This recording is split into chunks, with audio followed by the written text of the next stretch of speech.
Hello everyone, welcome back to Sunny Live Share. Thank you so much guys for tuning in. Well guys, I'm back again with the Mzansi Soapie Stories, and namhlanje we are talking about umkhokhwa. Makholwa neyibona imsebenzi kaMthembu. Hayi guys, siyibonile ngempela ke nathi imsebenzi kaMthembu leli viki. Hayibo sasayibona imisebenzi kaMthembu. Abanye abantu bafise ngathi uMthembu ngaba yidlozi labo ke. Leli viki guys belinzima kakhulu ke afika unyamalala kaMamzobe ke eyobhabhadiswa ke nobethathwe ke ex yakhe yena ke uMthembu omkhulu.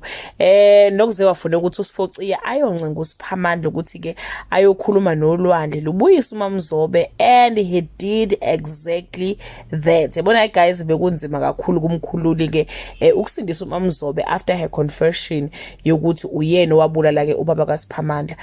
Kwanzima kakhulu kuyena ke uSiphamandla ukuthi ahlukanise uSiphamandla nomkhululi, kodwa washo ukuthi ke the high forces yamphoqa ukuthi ke ungumkhululi as much as uSiphamandla but ungumkhululi, so ama feelings akhe kumele abuye awabekele ke eceleni.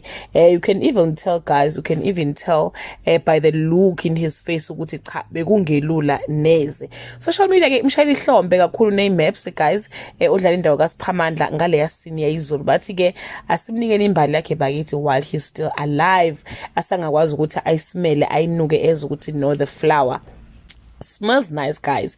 His special expression is Zolo, that Moses nabantwana bakwa-Israel olwandle olubovu sin. Hayi man, ngesikhathi ecommand uLwandle ukuthi likhiphe into engafanele ngabe ligwinyile, it was like wow, no, we are in the Old Testament guys.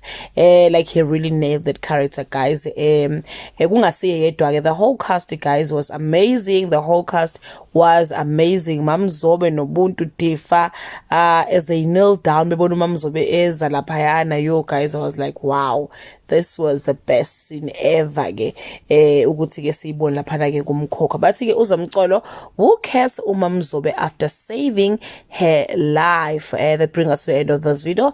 Do leave your comment below and share your opinion. What is your take guys ngale scene ke yayizolo? Bye.